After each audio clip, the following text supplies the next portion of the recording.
A marbly, deep thok. This is the acoustics nature that most people will be attracted to. It isn't sharp to the ears, warm sounding, and feels amazing to type on. And it all started with this keyboard. The Jelly Epoch, April 2021. The group buy for the Jelly ran, right in the middle of a COVID outbreak.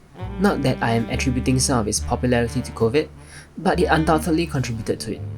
Anyway, the Jelly is a 75% keyboard from our lab.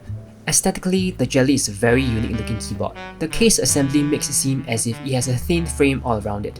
There is a small tab on the left with the word Epoch engraved to make clear to its user what keyboard it is. There is also a cherry on top. No, I mean a literal cherry on top. The large brass weight at the bottom is definitely the highlight of this keyboard, with a huge Jelly signature on it. Nice!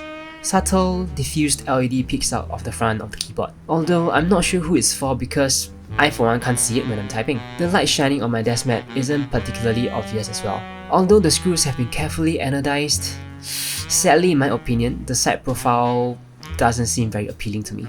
I would much prefer them to be in the same color so it isn't glaring and will look more sleek. One thing that I noticed though is that this keyboard is not an all-metal construction. The name Jelly is a reference to a set of unique gasket mount that supposedly provides a soft, bouncy typing experience. Usually, gaskets are made from poron, a spongy material that is stuck onto the plate or case. Poron gaskets are soft, but installation is a hassle because there isn't a right way to put it on.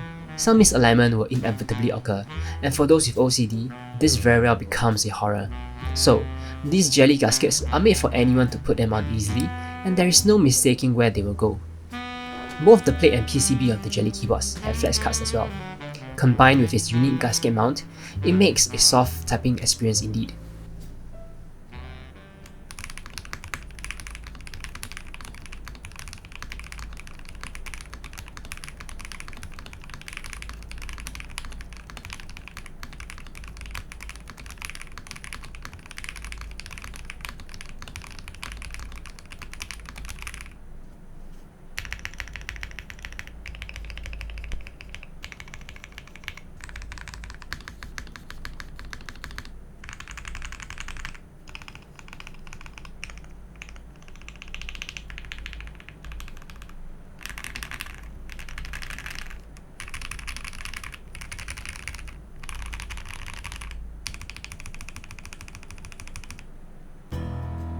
But what sets this keyboard apart?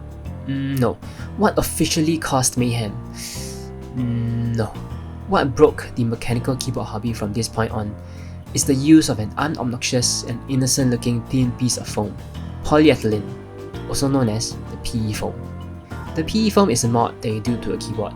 You need to manually cut it out from leftover packaging and then force switches through to properly sit them into the PCB. The sound signature from it is really marbly. Any keyboard that uses PE foam will thok.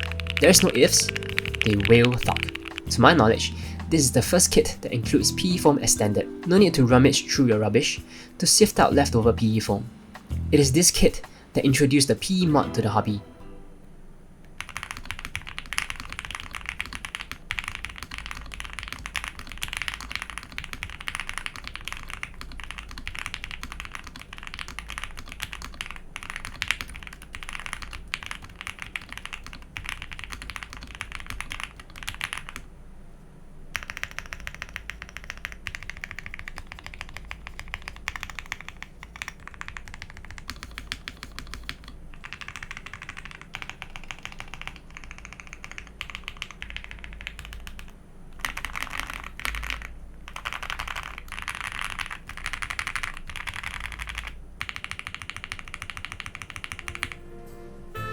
I like the Jelly a lot.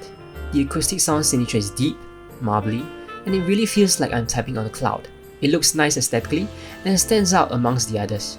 What I did not appreciate was how this keyboard broke the hobby, because now, the marbly keyboard is easily achievable and almost everyone started using it in their keyboard. Kits these days also include PE foam by default, most probably due to this one making it a standard. There is absolutely nothing wrong with it per se, but it makes every build sound similar, regardless of the keyboard. I like hearing the character of the keyboard, without interference from mods like PE, tape, force break, etc. But hey, if you like it, go for it. There's nothing wrong with liking this marbly sound. I for one like it too. I'm just internally conflicted that such a nice board is the reason that our hubby broke. Maybe for better, maybe for worse. Also, if you like keyboards that are soft to type on, why not check out my build on the Owl Lab Spring? It seems like Owl Lab are the expert on soft typing at this point. See ya!